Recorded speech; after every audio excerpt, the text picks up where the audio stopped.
ہمارے ساتھ اسٹوڈیو میں موجود ہیں ڈاکٹر محمد علی شاہد صاحب، جو کسی تعارف کے محتاج نہیں۔ ان کا تعلق آزاد کشمیر کے شہر کوئٹہ سے ہے اور انہوں نے کینسر جیسے مرض پر پی ایچ ڈی میں ریسرچ کی ہے۔ آج ہم ان سے جانیں گے کہ کینسر ہے کیا، اس کی تشخیص کیسے ممکن ہے اور اس کا علاج کیسے کیا جا سکتا ہے۔ بہت شکریہ ڈاکٹر صاحب، آپ نے اپنی مصروفیات میں سے اپنا قیمتی وقت ہمیں دیا۔ تو سب سے پہلے تو ہمارے ناظرین کو یہ بتائیے کہ آپ کا تعلق کہاں سے ہے، آپ نے اپنی ابتدائی تعلیم کہاں سے حاصل کی؟ Thank you very much Majam having me in the show. سب سے پہلے آپ کو بہت مبارک ہو کہ یونیورسٹی آف بریڈفورڈ نے آپ کو آپ کی صحافتی سرگرمیوں پہ ایوارڈ سے نوازا، which is a big achievement for you, your family and your media group as well, and it's a great honour for us as well as overseas. دوسرا، coming back to your question, اور آپ کے جو دوسرا ہے کہ آپ کی جو نیوز پیپر ہے اس کی بھی سالگرہ وغیرہ ہے، اس کے بھی آپ کی پوری ٹیم کو میری طرف سے بہت مبارک ہو۔ Coming back to your question, I started from my all education from my village. میں نے اپنی تعلیم اپنے گاؤں کے اسکول سے حاصل کی، اس کے بعد میں نے ایف ایس سی اور بی ایس سی اور ایم ایس سی مظفر آباد یونیورسٹی سے کیا، اور all my studies in biological sciences. اس کے بعد میں یو کے آ گیا، تو یو کے میں نے بریڈفورڈ یونیورسٹی سے ایم فل اور ایم ایس اور ایم فل کیا، اس کے بعد میں نے پی ایچ ڈی کی کینسر تھراپیوٹکس میں۔ ہمارے ناظرین کو بتائیے گا کہ کینسر ہے کیا، آپ نے اس پر پی ایچ ڈی کرنے کا کیوں سوچا؟ کینسر بیسیکلی یہ ہے کہ اس group of diseases characterize uncontrolled growth, division and then spread of abnormal cells. تو بیسیکلی جو ہماری باڈی ہے مور دین ٹریلین سیل سے بنی ہوئی ہے، اور ہمارے جسم کے اندر ایک کنٹینیوس پروسیس رہتا ہے جس میں وہ ڈیڈ اور ڈیمیج سیل کو ریپلیس کرتے ہیں، بٹ وہ جو سسٹم ہے وہ اسٹرکٹلی کنٹرول میکینزم میں ہوتا ہے۔ لیکن جب کینسر کی بیماری ہو جاتی ہے تو دیز اب نارمل سیل جو ہے نا وہ اس سسٹم کو ہائی جیک کر لیتے ہیں اور اس کو ڈس فنکشن کر دیتے ہیں، تو اس کی وجہ سے جو ہے نا وہ سیل ڈیوائڈ ہونا شروع ہو جاتے ہیں بڑی تعداد میں، پھر وہ ایک جگہ مخصوص جگہ پر لمپس کریٹ کرتے ہیں، پھر وہ لوکلی انویڈ ہوتے ہیں۔ اس کے بعد وہ جو ہماری باڈی ہے اس کا سرکولیٹری سسٹم کو یوز کر کے ہمارے جسم کے مختلف حصوں میں پھیلنا شروع ہو جاتا ہے۔ اس کے بہت سارے ریزن ہیں، اس میں جینیٹک موڈیفکیشن ہے، اس کے بعد ہمارا لائف سٹائل ہے، الکوہل کنزمپشن ہے، اسموکنگ ہے، ریڈیشن ہے، اس کے بعد انفیکشنز ہیں، یہ جو ساری چیزیں یہ ان کا موجب بنتی ہیں کینسر کا ہونے کا۔ میری معلومات کے مطابق آپ نے بریسٹ کینسر پر بھی ریسرچ کی ہے، تو ہمارے ناظرین کو یہ بھی بتائیے گا کیونکہ اس وقت جو تمام ممالک میں خواتین بریسٹ کینسر میں مبتلا ہیں، موسٹلی خواتین کو اگر دیکھا جائے تو یہ کیا ہے، اور تھوڑا سا یہ بھی مجھے بتائیے گا کہ جیسے خواتین کی جو دیہات کی خواتین ہیں اس کو ان کے حوالے سے نہیں پتا ہوتا تو وہ کیسے بچ سکتی ہیں اس سے؟ میں نے اپنی ایم فل جو ہے نا وہ بریسٹ کینسر پہ کی ہے، جس میں میرا کام تھا جو کہ ایک پروٹین جو ہائیلی ایکسپریس ہوتی ہے بریسٹ کینسر پہ، اس کا میں نے ریلیشن ڈھونڈنا تھا ڈفرینٹ جینز پہ تاکہ ہم ڈائگنوسٹک پوائنٹ آف ویو سے نئے بایو مارکر کو تلاش کر سکیں تاکہ ہم علاج کو ایزی کر سکیں۔ تو بیسیکلی یہ ہے کہ جو ہمارے دیہات کی خواتین ہیں، چونکہ جو ایڈوانس ملک ہیں ان کے اندر جو ڈفرینٹ ٹیکنیکس ہیں جس میں آپ کہہ سکتے ہیں ایکس ریز ہے، ایم آر آئی ہے، پیٹ اسکین ہے اور ایم آر آئی ہے، مختلف میتھڈز ہیں جو آپ کو اسکرین کرتے ہیں، لیکن اوبیسلی ہمارے دیہاتوں میں اس طرح کی ابھی صورت موجود نہیں ہے۔ تو اس میں سب سے امپورٹنٹ ہے کہ آپ کو سیلف اسیسمنٹ کرنا، جس میں وہ اپنے بریسٹ کو چیک کر سکتی ہیں کہ اس میں کوئی لمپ تو نہیں ہے، اس کے جو ڈفرینٹ جو بریسٹ کے دونوں آرگن ہیں ان کی کوئی سائز ڈفرینس تو نہیں ہے، کوئی انوانٹیڈ ڈسچارج تو نہیں ہو رہا، یا آپ کو کوئی کسی کا درد تو نہیں فیل رہا، یا اس میں ان کے دونوں میں ٹمپریچر کا فرق تو نہیں ہے۔ یہ آپ سیلف اسیسمنٹ کر کے آپ پھر اپنے ڈاکٹر کے ساتھ رجوع کر سکتے ہیں۔ اگر کسی کو یہ سمپٹم ہو تو ہم یہ وہ آپ نے اس طرح فیل کر سکتا ہے کہ اپنے ڈاکٹر کے پاس جائے اور چیک کرائے۔ اچھا، ہمیں یہ بھی بتائیے گا کہ ہم لوگ خواتین جو ہیں موسٹلی میری بھی بہت ساری خواتین سے ملاقات ہوئی اور جو اس موذی مرض میں مبتلا ہیں تو وہ خوفزدہ ہو جاتی ہیں کہ اب ہمیں یہ بیماری لگ گئی ہے تو ہمارا بچاؤ ممکن ہے، تو تھوڑا سا یہ بھی بتائیے کیا اس کا کوئی ٹریٹمنٹ ممکن ہے؟ اس کے بہت سارے ٹریٹمنٹ، سب سے امپورٹنٹ چیز ہے کہ جو میں نے پہلے بات بتائی ہے کہ جو اگر کوئی بھی کینسر ہے، کوئی بھی بیماری ہے، جب اس کا ارلی ڈائگنوز ہو، اسپیشلی کینسر کے حوالے سے اگر بات کریں تو اگر ارلی اس کی ڈائگنوز ہو جائے تو وہ ایزی ہو جاتا ہے ٹریٹیبل۔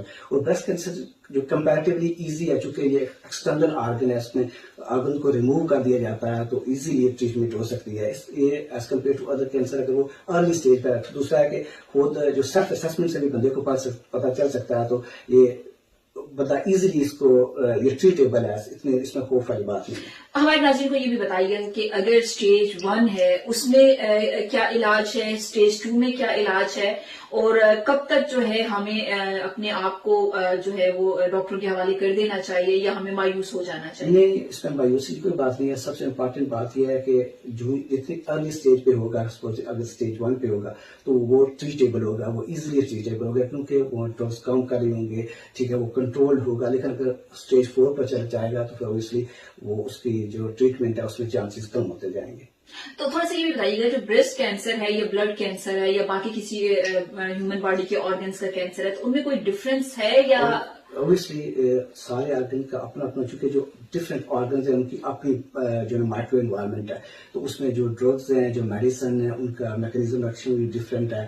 تو اوبیسلی ہر جو کینسر ہے وہ ہر اس کی اپنی نوعیت ہے, اور جو ہمارے جو ٹریٹمنٹ ہے obviously there is a broad spectrum of treatment ہے, جس میں ڈپینڈ اوبیسلی کرتا ہے کہ آپ کا ٹائپ آف کینسر کون سا اور کون سی اسٹیج ہے. لیکن اگر اوور آل ہم دیکھیں تو اس میں جو پہلی ٹریٹمنٹ جاتی ہے اس میں جس طرح بریسٹ کینسر ہے تو اس کے لیے سرجری ہوتی ہے, پھر ریڈیو تھراپی جس کے ذریعے شوم کے ذریعے کینسر کو کل کیا جاتا ہے, اس طرح کیمو تھراپی جس میں جو ایکٹیولی ڈیوائڈنگ سیلز ہیں ان کو کل کیا جاتا ہے میڈیسن کے ذریعے. اس طرح اور بھی ہیں ہماری جو ہے نا امیونو تھراپی ہے, ہارمونل تھراپی ہے, target therapy, different variety of treatment, بس ڈپینڈ کرتا ہے کہ وہ ٹائپس کون سی اور اسٹیج کون سی. کیا یہ ٹریٹمنٹس جو ہیں یہ تکلیف دہ ہوتی ہیں یا؟ اس تکلیف دہ اوبیسلی کوئی بھی ٹریٹمنٹ ہے اس کے جو سب سے امپارٹنٹ ہے اس کے سائڈ افیکٹس ہیں, جو ٹریٹمنٹ افیکٹس ہوتے ہیں وہ اوبیسلی جو کینسر کی ٹریٹمنٹ اسپیشلی اگر آپ وہ لے رہے ہیں کیمو تھراپی, تو کیمو تھراپی کا جو میکینزم ہے وہ یہ ہے کہ وہ جو بھی ایکٹیولی ڈیوائڈنگ سیل ہو رہے ہوتے ہیں یا باڈی کے اندر اس پہ, جو کہ وہ اس کا میکینزم آف ایکشن یہ ہے کہ وہ ایکٹیولی ڈیوائڈنگ سیل پہ جا کے اس میں اٹیک کرنا ہے. تو اس کی وجہ سے ہمارے جسم کے اندر ڈفرنٹ جو ہیلتھی ایکٹیویٹیز ہو رہی ہیں, جو ریپلیسمنٹ ہمارے نیلز ہیں, ایئر, وہ بھی کنٹینیوسلی گرو کر رہے تھے, تو وہ اس میں کوئی تقسیم نہیں کرتی, وہ سب پہ جا کے اٹیک کرتے, جو کہ سب سے مین فیکٹر ہے کیمو تھراپی کے اثرات کا. اچھا, میری اپنی ایک فرینڈ تھی جو اس مرض میں مبتلا تھی اور انہیں کیمو بھی کروائی, ڈفرینٹ ٹریٹمنٹ بھی لیے, تو ڈاکٹرز کے مطابق کہ آفٹر 3 ایئرز ہم آپ کو بتا سکتے ہیں کہ آیا یہ آپ کی باڈی سے مکمل ریموو ہو چکا ہے. 3 ایئرز جو ہیں وہ بہت مین ہوتے ہیں. تو آپ کیا سمجھتے ہیں کہ کیا ایسے مرض میں کوئی ٹائم لمٹ ہوتی ہے یا اس کا کوئی آپ نہیں کہہ سکتے؟ نہیں, اوبیسلی جو اسٹیٹ جو ہے نا, جو ڈفرینٹ کیس کا سینیریو ہے وہ اوبیسلی ڈفرینٹ ہوتا ہے, ہر پیشنٹ ڈفرینٹ دوسرے سے ہوتا ہے. تو اوبیسلی وہ جب آپ کو ٹریٹمنٹ دیتے ہیں اس کے بعد دوبارہ سے آپ کو اسکرین کرتے ہیں, وہ دیکھتے ہیں کہ اسٹل ہے کہ نہیں. اور اس لیے ہوتا ہے یہ کہ مین پرابلم ہوتا ہے کہ اگر تو جو بریسٹ کینسر ہے, اگر وہ بریسٹ ٹیومر تک ہے, تو اگر وہ لوکلائزڈ ہے تو پھر وہ ایزیلی ٹریٹیبل ہوتا ہے. وہ چونکہ آرگن کو ریموو کر دیتے ہیں تو پھر اس کے بعد وہ ریڈیو تھراپی اسٹارٹ کرتے ہیں یا کیمو تھراپی اسٹارٹ کرتے ہیں. لیکن اگر وہ میٹاسٹائز ہو جاتا ہے تو اوبیسلی اگر اس نے بریسٹ کینسر میں بریسٹ آرگن میں ختم ہو گیا ہے, لیکن ہو سکتا ہے وہ کسی اور جگہ اس کے وہ اسپریڈ ہوا ہو, تو اس لیے وہ تھوڑا سا ٹائم لیتے ہیں کہ دوبارہ کو اسکین کرنے کے لیے کہ کسی اور جگہ تو نہیں وہ پھیلا ہوا, اس لیے یہ وہ ٹائم لیتے ہیں. اوکے, یہ بھی بتائیے گا ہمارے ناظرین کو کہ جو اس کا ٹریٹمنٹ ہے اس کے لیے کون کون سے چیلنجز ہیں اور ان کے صدمات کے لیے کیا اقدامات کیے جا رہے ہیں؟ سب سے جو امپورٹنٹ کوئی بھی ٹریٹمنٹ ہے اس میں سب سے بڑا جو چیلنج ہوتا ہے وہ ہے ڈرگ ریزسٹنس کا. ڈرگ ریزسٹنس کا مطلب یہ ہے کہ جو ٹریٹمنٹ ہے نا اس کے خلاف ہو جاتے ہیں, وہ جو کینسر سے وہ اڈاپٹ کر لیتے ہیں ریزسٹنس کو. اگر سپوز کریں ایک میڈیسن ہے وہ کسی ایک بندے پہ اس نے اثر کیا ہے کچھ 1 سال 2 سال, لیکن وہی جو ہے نا ڈرگ اسی بندے پہ دوبارہ, چونکہ وہ جو کینسر سیل وہ اڈاپٹ کر لیتے ہیں ریزسٹنس کو. تو جو سب سے امپورٹنٹ ہے کسی بھی ٹریٹمنٹ, اسپیشلی جو کینسر ٹریٹمنٹ, وہ سب سے امپورٹنٹ ہے وہ ہے ڈرگ ریزسٹنس. تو اس کے بعد دوسری آ جاتی ہے کہ اس کے سائڈ افیکٹس ہیں, کیونکہ جو اس کے کینسر کی جو بھی ٹریٹمنٹ ہے اس کے اتنے سائڈ افیکٹ ہیں کہ انسان جو پیشنٹ ہے اس کی کوالٹی آف لائف جو ہے وہ ڈسٹرب ہو جاتی ہے اس کے بعد. تو تیسرا جو مین ایشو ہے obviously the cost of the treatment obviously is no easy.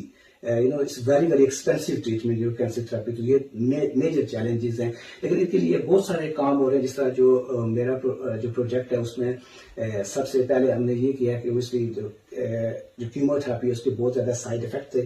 تو ہم نے جو اسٹارٹ کیا پروجیکٹ اس میں یہ ہے کہ ہم جو نان کیمو تھراپک ڈرگز ہیں ان کے اینٹی کینسر ایکٹیویٹیز چیک کر رہے ہیں کہ یہ میڈیسن کینسر کی جگہ ریپلیس کر سکتے ہیں, اس کو کیمو تھراپی کو ٹریٹمنٹ کرنے کے لیے یہ کر سکتے ہیں کہ ہم اس کو پہلے یہ کر رہے ہیں کہ اس کے اینٹی کینسر ایکٹیویٹیز کو چیک کر رہے ہیں, پھر یہ کر رہے ہیں کہ ایکسپوز کریں کہ کوئی بندہ کیموتھراپی 1 ٹیبلٹس یا 2 ٹیبلٹس لیتا ہے تو ہم اس کو کمبائن کروا سکتے ہیں کہ ہم نان کیموتھراپی ڈرگ اور کیموتھراپی ڈرگ کو کمبائن کر کے جو اس کے ڈوز کنسنٹریشن ہے اس کو کم کر سکتے ہیں. اسی طرح جب ہم وہ کم کریں گے تو ساتھ میں یہ ہوگا کہ اس کے جو سائڈ افیکٹ بھی کم ہو جائیں گے اور کاسٹ آف ٹریٹمنٹ بھی کم ہو جائے گی. ایک تو یہ ہے. دوسرا میرا جو اس حصے میں کام تھا وہ ہے ڈرگ ڈلیوری کا, چونکہ ہم جو بھی کوئی ڈرگ کو ڈلیور کرتے ہیں تو وہ ایک تو ڈرگ ڈیگریڈڈ ہو جاتی ہے, اس کا صحیح طرح سے افیکٹ اپنے ٹارگیٹ پہ نہیں ہوتا.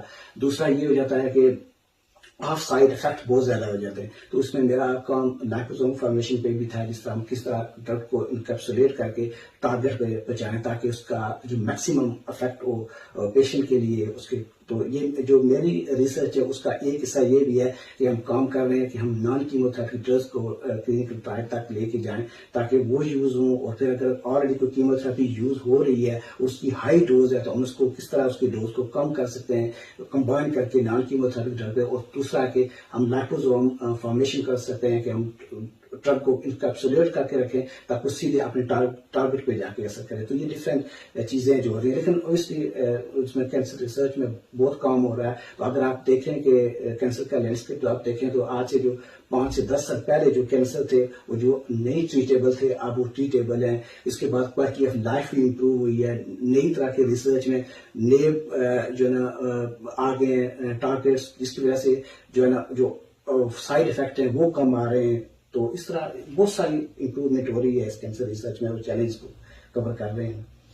دیہاتی علاقوں میں, شہروں میں بھی ہوتا ہو, لیکن دیہاتی علاقوں میں اکثر یہ کہا جاتا ہے کہ جو کینسر کا پیشنٹ ہے اس سے دوری بنا لی جاتی ہے, جبکہ حالانکہ اس کو کیئر کی ضرورت ہوتی ہے. لیکن دیکھا جاتا ہے کہ نہیں جی یہ کینسر کا پیشنٹ ہے تو اس سے دوری رکھی جائے, ایسا نہ ہو کہ کہیں یہ مرض ہمیں بھی لاحق ہو جائے. تو اس میں کہاں تک سچائی ہے؟ اس میں کوئی نہیں, یہ وہ بیماری نہیں ہے جو کسی کو اس طرح ملنے سے یا اس طرح سے. یہاں اگر دیکھیں کہ یہاں اسپیشل کیئر سینٹر بنے ہوئے ہیں جو کہ کینسر پیشنٹ کے لیے ان کی سب سے, اس میں کوئی صداقت نہیں ہے کہ اگر کسی ایک بندے کو کینسر ہے تو دوسرا اگر ملنے کے جاتا اس کو ہو جاتا, ایسا کوئی نہیں ہے.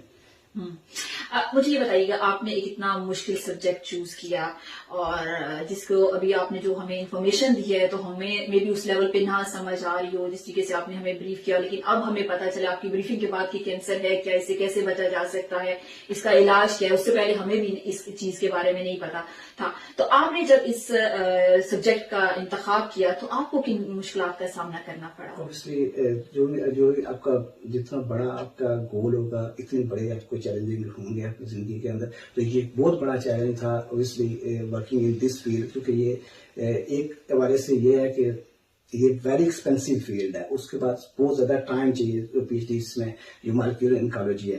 تو میں نے بھی دوسرے بندوں کی طرح سب کی طرح میں نے بھی چیلنجز کو فیس کیا. سب سے بڑا جو چیلنج تھا کیونکہ میں سیلف اسٹوڈنٹ تھا تو مجھے سب سے پہلے فنڈنگ چاہیے تھی, کیونکہ میرا جو کورس ہے اس کی جو انٹرنیشنل فیس ہے وہ اراؤنڈ 30,000 پر ایئر بنتی ہے اور یہ 5 سال کا کورس ہے. تو میرا جو سب سے پہلا تھا وہ تھا یہ فائنینس کورس. اس میں یہ ہے کہ میرا بھائی تھا اس نے مجھے سپورٹ کیا. اس کے بعد دوسرا جو بڑا ایشو تھا وہ یہ تھا کہ اس کے لیے ٹائم بہت چاہیے. تو میں نے چونکہ ساتھ میں فل ٹائم میں جاب بھی کرتا تھا, میں نے فل ٹائم جاب بھی کی اور فل ٹائم اسٹڈی بھی, تو میرے لیے وہ میری فیملی نے بڑا سفر کیا, میں نے بھی سفر کیا, ریسٹ یہ اور بہت سارے ٹائم میں نے 2 سے 4 گھنٹے سویا ہوں جو میرا وہ 5 ایئر پیریڈ ہے. تو اس کے بعد اسی میری اسٹڈی کے دوران میرا جو بیٹا تھا وہ پری میچور بورن ہو گیا. اس کو جو ہے نا کرونک لنگ ڈیزیز کی وجہ سے اس کی فریکوینٹ ایڈمیشن تھی ہاسپٹل کے اندر, وہ بھی میرے لیے ایک پرابلم تھا. اس کے بعد جو میری اسٹڈی پیریڈ کے دوران کووڈ-19 آ گیا تو اس کی وجہ سے یونیورسٹی بند ہو گئی. پھر یونیورسٹی جب بند ہو گئی تو پھر 8-9 مہینے کے بعد کھلی. پھر ریسٹرکشن کووڈ آ گئی جہاں 2 یا 4 یا 5 بندے سائنٹسٹ کام کر رہے تھے, وہ انہوں نے 2 کر دیے سلاٹ سسٹم. تو یہ بہت سارا مجھ پہ اس چیز کا افیکٹ آیا. لیکن سب سے بڑا امپارٹنٹ جو میرے مینٹور تھے, جو میرے ٹیچر تھے, جو پروفیسر جو پرنسپل پروفیسر اس میں ڈاکٹر محمد الطنانی ہے, ڈاکٹر سری آشا ہے, ڈاکٹر اسرت ہے, ڈاکٹر سنیف شنائڈر, انہوں نے بڑا میرے ساتھ تعاون کیا. پھر یونیورسٹی نے میرے لیے بہت سپورٹیو, انہوں نے مجھے 24 آور ایکسیس دے دی کہ میں کسی وقت جا کے کام کر سکتا ہوں. تو یہ ساری چیزیں مجھے ملی وہاں. تب جا کے میں مکمل کر سکا، ورنہ ایک بہت مشکل کام تھا، کیونکہ آپ اگر سیلف فائنینس پہ کام کر رہے ہوں، فل ٹائم جاب بھی کر رہے ہوں، آپ کی فیملی بھی ہو، تو یہ ساری چیزوں کو لے کے جائیں. اسی وجہ سے جو ہے نا یونیورسٹی کی وائس چانسلر جب چونکہ وہ میرے سرکمسٹانسز سے واقف تھی، تو جب انہیں پتہ چلا کہ زنانی ہے، ڈاکٹر سری آشا ہے، ڈاکٹر اسرب ہے، ڈاکٹر سنیف شنائٹن، انہوں نے بڑا میرے ساتھ تعاون کیا. پھر یونیورسٹی نے میرے لیے بہت سپورٹیو، انہوں نے مجھے 24 آور ایکسیس دے دی کہ میں کسی وقت جا کے کام کر سکتا ہوں. تو یہ ساری چیزیں مجھے ملی وہاں، تب جا کے میں مکمل کر سکا، ورنہ ایک بہت مشکل کام تھا، کیونکہ آپ اگر سیلف فائنینس پہ کام کر رہے ہوں، فل ٹائم جاب بھی کر رہے ہوں، آپ کی فیملی بھی ہو، تو یہ ساری چیزوں کو لے کے جائیں. اسی وجہ سے جو ہے نا یونیورسٹی کی وائس چانسلر جب چونکہ وہ میرے سرکمسٹانسز سے واقف تھی، تو جب انہیں پتہ چلا کہ میں نے کمپلیٹ کیا، اس نے پھر اپنے جو میڈیا جو یونیورسٹی کا میڈیا گروپ تھا، اس کو انہوں نے کہا کہ ان کا انٹرویو کریں اور ان کی موٹیویشنل سٹوری اپنی ویب سائٹ پہ لگائیں، تاکہ آنے والے اسٹوڈنٹس کو یہ موٹیویٹ ہوں کہ ایک بندے اگر اتنے سارے فیکٹرز انوالو ہیں، اس کے باوجود اس نے اتنے اچھے طرح سے پی ایچ ڈی کو مکمل کیا ہے. تو الحمدللہ انہوں نے میرا انٹرویو کیا، پھر وہ اتنا وائرل ہوا کہ جتنے بھی لیڈنگ گروپس ہیں پیپرز کے جو ریجنل کے، جس میں یارکشائر ٹائم ہے، ایشین اسٹینڈرڈ ہے، ٹیلی گراف آرگس ہے، برٹش ایشیا ہے، ترجمان ٹائم ہے، بنا نیوز ہے، آپ کی ایکسپریس نیوز ہے، اس کے علاوہ پاکستان کے اندر سب جگہ وہ میری سٹوری کو انہوں نے جو ہے نا اپنا فیچر کیا. اور الحمدللہ کہ میں پہلا اسٹوڈنٹ پاکستانی بریڈفورڈ یونیورسٹی میں جس کو انہوں نے ایز اے موٹیویشنل میری جو سٹوری ہے اس کو انہوں نے کور کیا اپنی ویب سائٹ پہ. تو یہ الحمدللہ یہ بڑا آسان ہے، لیکن اوبیسلی میرا ایک بڑا گول تھا، اس کے لیے میں نے محنت کی ہے، اللہ تعالیٰ کی مدد شامل تھی، پیرنٹس باقی فیملی کی دعا موجود تھی، تو میں کر سکا. ادروائز میرے ساتھ کتنے اور اسٹوڈنٹ تھے جو فنڈڈ تھے، اپنے کنٹری سے آئے ہوئے ہوتے، لیکن وہ بھی بندے اسٹرگل کرنا شروع کر دیتے ہیں. بے شک آپ ہماری نوجوان نسل کے لیے ایک رول ماڈل کی حیثیت رکھتے ہیں، اور آج آپ کی گفتگو سن کے، پہلے بھی میں نے آپ کو اسٹڈی کیا تھا، لیکن آپ کے تمام سرکمسٹانسز کو مد نظر رکھتے ہوئے آپ نے اپنا گول اچیو کیا، اس کے لیے پوری قوم کو آپ کے اوپر فخر ہے. تھوڑا سا مجھے یہ بتائیے گا کہ جتنے مشکل حالات آپ نے دیکھے، لیکن آپ نے اپنی منزل سے پیچھے ہٹنا گوارا نہیں کیا، تو کیا آپ سمجھتے ہیں کہ اگر یہ سارے سرکمسٹانسز اگر پاکستان میں ہوتے تو کیا آپ وہاں سروائیو کر سکتے، یا حکومت پاکستان اور حکومت آزاد کشمیر کے لیے آپ کیا میسج دینا چاہیں گے؟ اوبیسلی اگر آزاد کشمیر میں پہلی بات ہے وہ اس لیول کی ریسرچ اور فیسلٹیز ہے ہی نہیں ہے کہ ہم اس طرح کا کورس وہاں کر سکیں. اور لیکن اگر آپ دیکھیں تو وہاں تو لوگ بکس نہیں افورڈ کر سکتے، اتنی مہنگی ایجوکیشن کر دی ہے، پرائیویٹ اسکولوں کی ٹیوشن فیس دیکھیں. لیکن میں نہیں سنتا کہ وہاں آزاد کشمیر کے اندر کوئی اس طرح کا کام ہو سکتا ہے، یا وہ اسٹوڈنٹ کی کوئی اب تو گورنمنٹ، میں نے پیچھے مجھے پتہ چلا ہے کہ اب تو گورنمنٹ جو یونیورسٹی ہے وہاں بھی وہ ٹیوشن فیس لینا شروع، کو کس طرح کر سکتے ہیں. بہت مشکل ہے کہ آپ اس لیول پہ جا کے کام، اس لیول جو میں نے کیا اس لیول پہ جا کے وہاں کوئی کام کر سکیں. حکومت آزاد کشمیر کو کیا پیغام دیں گے؟ کیونکہ آپ کشمیر سے کے سپوت ہیں اور ہمیں فخر ہے، پوری کشمیری قوم کو آپ پہ فخر ہے، اور آپ جیسے بہت سارے دماغ اس وقت کشمیر میں ہوں گے جن کو آگے بڑھنے کی لگن بھی ہوگی، لیکن ان کے وسائل اور جو ان کے سرکمسٹانسز ہیں وہ ان کو آگے آنے نہیں دیتے ہوں گے. تو حکومت آزاد کشمیر کے لیے کیا پیغام دیں گے؟ آزاد کشمیر گورنمنٹ کے لیے میرا یہی پیغام ہے کہ جو بھی آپ وہاں آپ اسٹڈی، جو بھی آپ ڈگری کرتے ہیں، اس کے ساتھ پلیسمنٹ لازمی رکھیں، کیونکہ ہمارے اسٹوڈنٹ وہاں سے جب اپنی ڈگری مکمل کر کے آتے ہیں ان کو کوئی پریکٹیکل اسکل نہیں ہوتی. سو اگر اوبیسلی میں نے بھی وہاں سے ماسٹر کیا زولوجی میں، لیکن میں لکی تھا کہ میں نے وہاں بھی ریسرچ کی. جو میری ریسرچ وہاں تھی وہ ریمبو ٹراؤٹ پہ، جو نیلم ویلی کی فشرز پہ. تو اس وقت بھی جب میں نے وہاں سے MS سی کی، وہاں فیسلٹیز نہیں تھی، تو انہوں نے مجھے یونیورسٹی کالج فیصل آباد بھیجا تھا. تو میں نے ڈاکٹر شاہد محبوب رانا اور پروفیسر رفیق صاحب ہوتا ہوں، اللہ تعالیٰ فکر فوت ہوئے، ان کے انڈر میں نے کام کیا. اور میرا جو میکسیمم کام میں نے بریڈفورڈ یونیورسٹی، مظفر آباد یونیورسٹی کا جو کام تھا وہ میں نے جا کے فیصل آباد یونیورسٹی میں کیا تھا. تو پہلی بات ہے کہ وہاں اپنی جو سائنٹیفک فیسلٹیز ہیں ان کو امپروو کرنا چاہیے. ساتھ میں جو بھی ان کا کوئی بھی ڈگری پروگرام ہے اس کے اندر انہیں 3 to 6 منتھ کی پلیسمنٹ ضرور رکھنا چاہیے، تاکہ اسٹوڈنٹ پریکٹیکلی جا کے وہ چیزیں جو پڑھ رہا ہے وہ کر سکے. اب تو بہت سارے پرائیویٹ ادارے بھی موجود ہیں، ہاسپٹل موجود ہیں، وائلڈ لائف کا کام ہو رہا ہے. تو اگر وہ 3 سے 6 مہینے جا کے اسٹوڈنٹ وہاں اپنا اسپینڈ کرے گا تو وہ مور، اس کی جو ڈگری ہوگی مور پریکٹیکلی ہوگی، اور وہ کچھ اسکل بھی سیکھ لے گا اپنی اس ڈگری کے ساتھ. تو یہ بڑا ضروری ہے کہ ہم ریسٹرکچرنگ کریں اپنے جو ایجوکیشن سسٹم کو، خاص کر جو ڈگریز پروگرام ہے ان کے اندر پلیسمنٹ کو لازمی لانا چاہیے. پورے پاکستان کے لیے آپ فخر کا باعث ہیں، پوری کشمیری کمیونٹی کے لیے آپ فخر کا باعث ہیں. اپنی کامیابی کو کس کے نام کریں گے؟ میری جو سب سے کامیابی کا جو مین ہے وہ میرے والد صاحب ہیں، میرے پیرنٹس ہیں. انہوں نے ہمیشہ جو ہے نا ہماری تعلیم و تربیت پہ بہت توجہ. اللہ تعالیٰ محفوظ کرے. میرے والد صاحب فوت ہو گئے لیکن وہ آرمی افیسر تھے، لیکن انہوں نے اپنی جتنی بھی محنت اور ٹائم تھا انہوں نے ہم سب بہن بھائیوں پہ اسپینڈ کیا. تو ان کا یہ بلیو تھا کہ جو ایجوکیشن ہے اس کے اندر یہ پاور ہے کہ وہ زندگیاں چینج کر سکتی ہے. تو اسی وجہ سے یہ ہوا کہ دیکھیں کہ اتنے سال اپنی میں جب انگلینڈ آیا ہوں تو میں 11 سال کے بعد دوبارہ سے یونیورسٹی میں گیا. یہ ان کی تربیت کا نتیجہ تھا کہ میں نے اپنا جو مین گول تھا جس کے لیے انہوں نے مجھے وہاں سے بھیجا تھا، میں نے اس کو اپنے ذہن میں رکھا کہ میرے والد صاحب نے اتنا ٹائم اور وقت اس کے بعد پیسہ مجھ پہ اسپینڈ کیا، اس لیے کیا کہ میں کسی جگہ کو جا کے کام کروں. تو میں 11 سال بعد اس ملک میں رہنے کے بعد میں یونیورسٹی گیا ہوں. تو اس کے بعد میں ان لوگوں کے ساتھ جا کے ایک قسم میں کمپیٹ کیا اور میرا نام ہوا. تو یہ میں جتنا مجھے میرا کریڈٹ ہے وہ میں اپنے پیرنٹس اسی میرے والد صاحب کو دیتا ہوں جنہوں نے ہمیشہ تعلیم کو اہمیت دی ہے. تو وہ جو بلیف تھا وہ میرے اندر رہا ہمیشہ کہ میں نے یہ ضرور کرنا. تو یہ میرا مین جو معاملہ ہے وہ میرے والد صاحب کی وجہ سے ہے کہ انہوں نے مجھے اس لیول پر آگے. اگر میں یہاں بیٹھا ہوں تو یہ سارے ان کی محنت ہے. شارٹ کٹ کا دور ہے، عوام شارٹ کٹ کو زیادہ ترجیح دیتی ہے، نوجوان نسل کو کیا پیغام دیں گے؟ اصل میں آپ ڈگری کر رہے ہیں، اگر آپ بزنس کر رہے ہیں، آپ کوئی اسمال اسکل بھی سے اس میں کوئی شارٹ کٹ نہیں ہے، ٹھیک ہے. اور جو سکسیس ہے نا وہ sum of a small step you taking in and out each day. تو there is know any short cut.